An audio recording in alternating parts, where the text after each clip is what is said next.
Welcome Transformers fans, my name is Composite EnerJoe and today I will be bringing you my review of the Transformers Generations Thrilling 30 Deluxe Class Crosscut. And here he is in his pretty neat little looking alt mode. And this alt mode isn't really based on anything, it's just supposed to be a generic hatchback. But if you've seen my other episodes, you know that I'm not really content with just saying, oh, this is a generic car. Unless it really isn't based on anything, but I'm gonna try and at least tell you what I think this sort of resembles. And honestly, when I look at Crosscut's alt mode, the first thing that pops into my head is a Mazda. I think I've seen a hatchback Mazda that kind of looks like this. But that aside, yeah, the alt mode, it's a pretty neat looking alt mode. Got some nice details going around, and it rolls really nice. It's really good at rolling. And what else? Nice little Autobot symbol, nice tinted windows. And yeah, it's a pretty nice car mode. Nothing too special or stand out about it, except it looks nice. Nice little paint job. So since I have nothing else to really talk about, this alt mode, oh, the weapons. He comes with these two guns, and you can actually peg them on these ports where I think that's supposed to be the gas caps. And there you go. You can have the two guns right there on the sides, ready to fire at any Decepticons. Let me take those off and put those to the side. So let's get on to transformation. First, we start off by leave. Oh, yeah, that's right. Lift up the doors. Lift up the doors. Splay them out. Then come down here. Unpeg hands from there. And pull them out. Unpeg and pull out. And then you pull apart these bits, which will be his arms, and then you fold down the front of the car this far, and then you come in here and flip out the head, and then you sort of fold this back like that. Doesn't really peg in, so that's a bit of an annoyance, but there you go. Supposed to be like that, and there's a Crosscut's head. And you come down here to his legs and separate this, fold out. Oh, where that rotate the waist. Just gotta rotate the waist. There we go. Then fold this forward, rotate forward, and bring out the foot. You got these big old feet.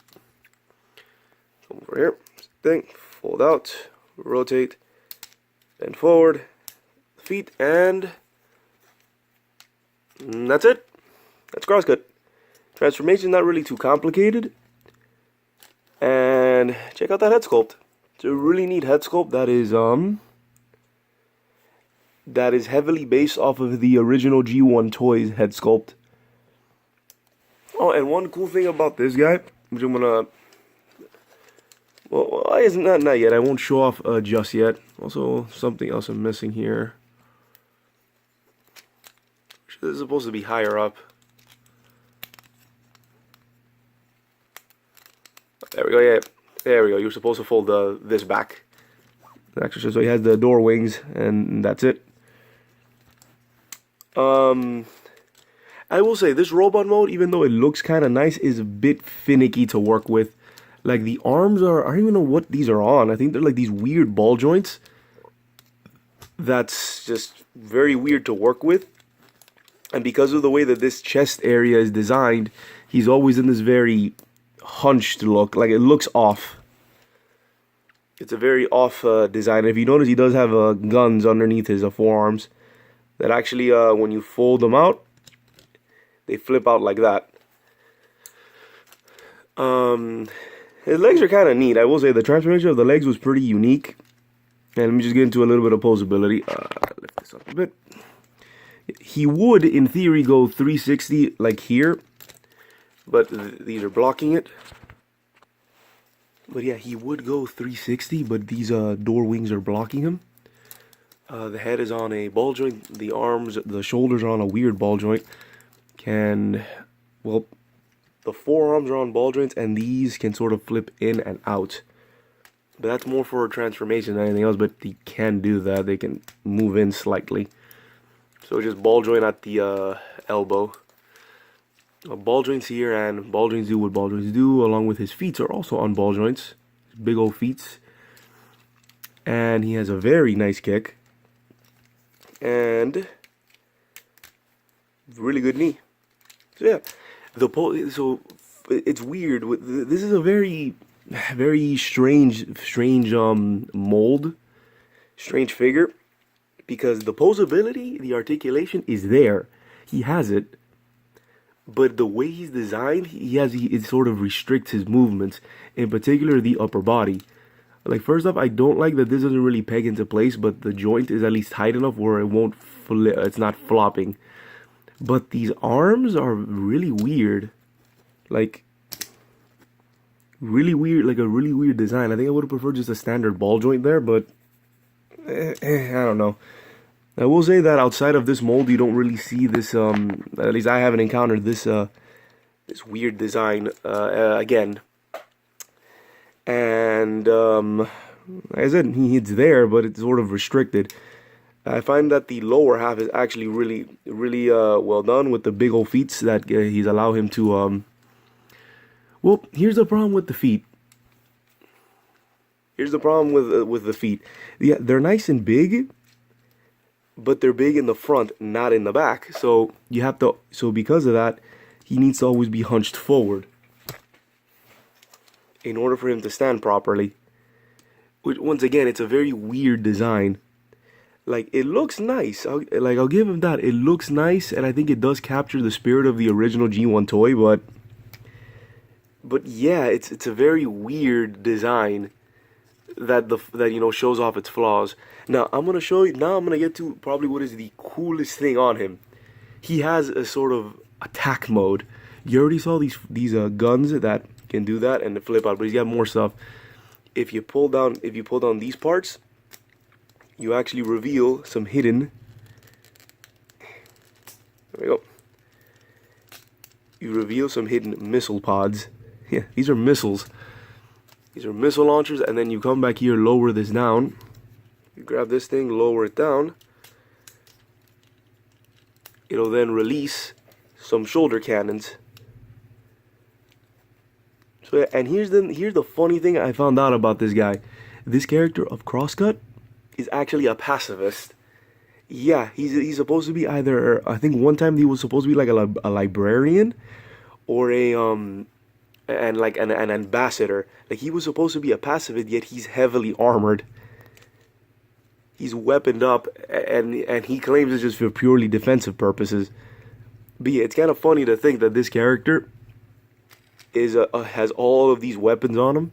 Not to mention, I haven't even showed you his guns. Yeah, I will say he is a bit top heavy, but that's more because that his feet don't have a proper heel.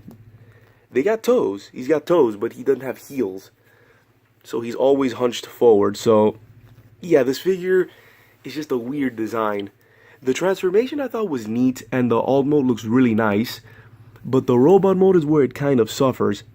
That honestly, the best thing about this guy is just showing off his battle modes, and just the sheer amount of weapons that he has. He even has these guns which he can hold in each hand. So you have this this pretty vicious looking auto pistol or shotgun pistol or whatever you want to call it, and a rifle. Or you can even take this off.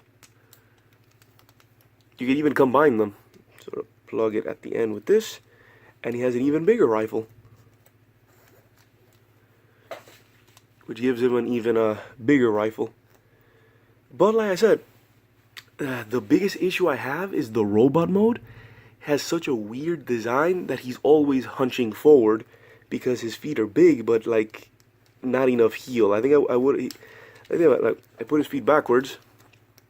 and straighten him up, it works better. You can actually see his face. But when I flip him forward, falls back. What this guy really needed was that his feet would be in the other direction to have bigger heels, and it would have worked. I have seen people do this though. Have a sort of a fan mode, where if you have it like this, it kind of resembles the G1 toy a bit more.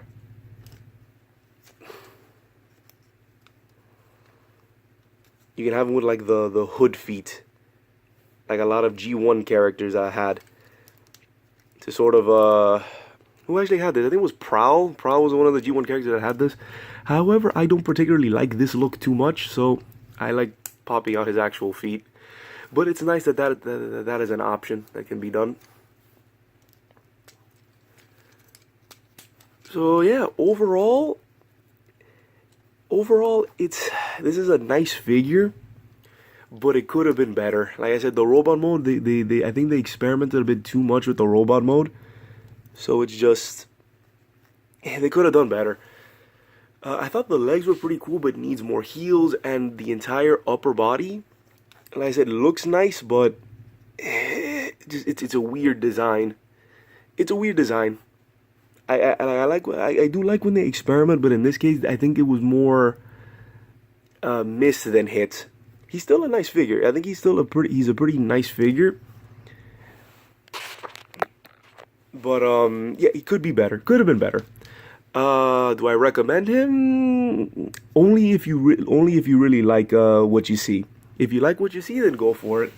But I don't really recommend him to everyone because he does have his issues. I said, well, the best thing about it is when you look at him, he has all these weapons. He's all these hidden weapons that pop out. I do like that. Some other facts. Okay. Crosscut here is not the first use of this mold. He's actually a repaint retool of the Thrilling 30 skids, which was all blue with a different head. Then he was repainted into Crosscut with this head, and then was also repainted 2 more times. There was the Timelines exclusive Burnout, and the Age of Extinction toy line had a deluxe class roll bar, which was this figure repainted purple and white with a different head. But yeah, that's pretty much it. I think I like more the idea this is supposed to be a pacifist, yet he has all these guns. Yeah, I think that's that's pretty funny. But yeah, overall, I personally like the figure, but he could have been better. Like, the robot mode is like the weakest part of this figure, since the car mode is really neat. Bit generic looking, but it's pretty neat. The transformation is pretty cool and unique, but the robot mode is where it suffers. That it helps that he was given all of these weapons to, you know, make him like a little bit at least more appealing to look at, like more cooler to look at. But it could have been better. Like there are issues, but yeah. So pretty much, I do recommend them, but not for everyone. I don't recommend them for everyone, and yeah, because of the way the feet are designed, he's pretty much always going to be hunched forward. So you try and get him like this, and he'll fall back. That is pretty annoying. But yeah, it's still a nice figure. Not for everyone, but still nice. I still like him. I like him. So, yeah, this has been my review of the Transformers Generations Thrilling 30 Deluxe Class Crosscut. This is Composite EnerJoe, signing off. Peace out.